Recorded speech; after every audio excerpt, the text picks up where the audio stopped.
The Gospel of John, chapter 7, no commentary. After this, Jesus moved about within Galilee, but did not wish to travel to Judea, because the Jews were trying to kill him. But the Jewish feast of Tabernacles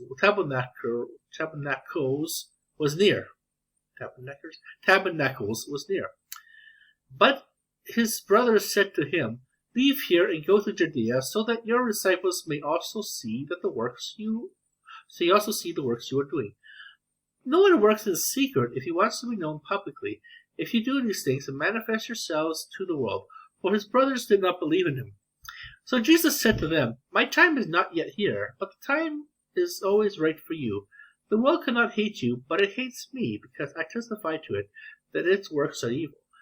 You go up to the feast. I am not going up to the feast, because my time has not yet been fulfilled." After he said this, he stayed on Galilee.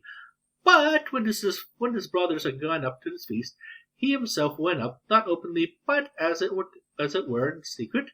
His Jews were going up to him as the feast was saying, Where is he?" And there was considerable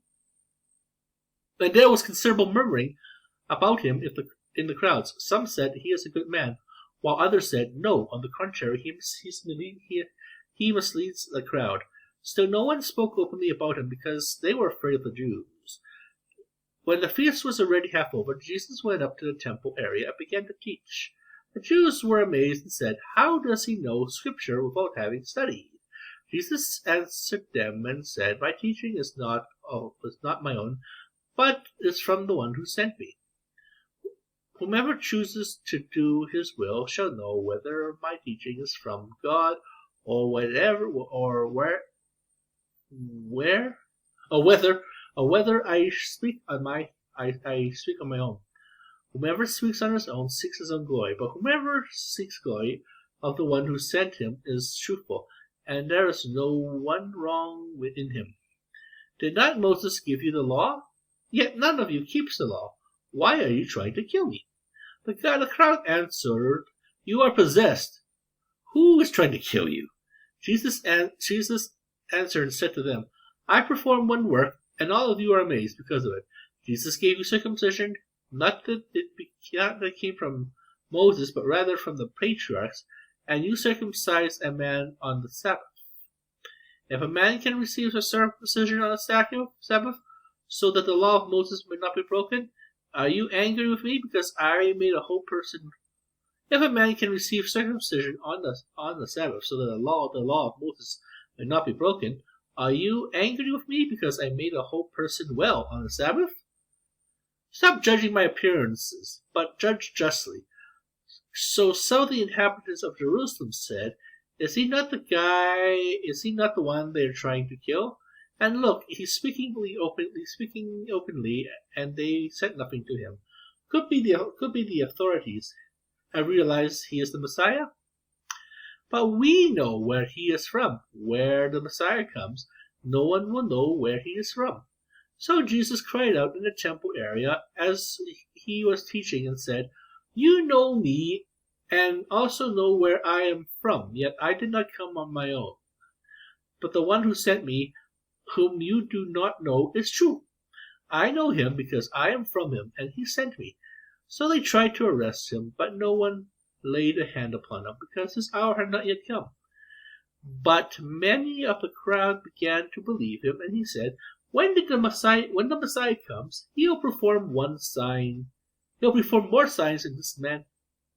When the Messiah comes, will he perform more signs than this man has done? The Pharisees heard the crowd murmuring about him to this effect, and the chief priests and the Pharisees sent guards to arrest him. So Jesus said, I'll be with you only a while longer, and then I'll go to the one who sent me. You will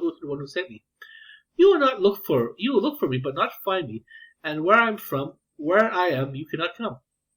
So Jesus said to one another, Where is he going that he will not find him? Surely he is not going to this dispersion among the Greeks. Dispersion among the Greeks to teach the Greeks, is he? What is the meaning of this saying? You will look for me and not find me, and where I am, you cannot come. On this last day, on the last and greatest day of the feast, Jesus stood up and exclaimed, "Let anyone who thirsts come to me and drink. Whomever believes in me, as the scriptures say, rivers of running water will flow within him." He said this in reference to the Spirit, and those who came to believe in him were to receive.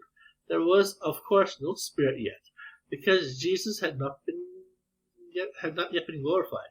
Some in the crowd who heard these words said, "This is truly the prophet." Others said, "This is the Messiah." But others said, "The Messiah will not come from Galilee, will he?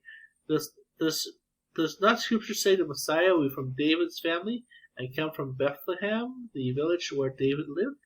So a division occurred in the crowd because of him. Some even wanted to arrest him, but no one laid hands on him.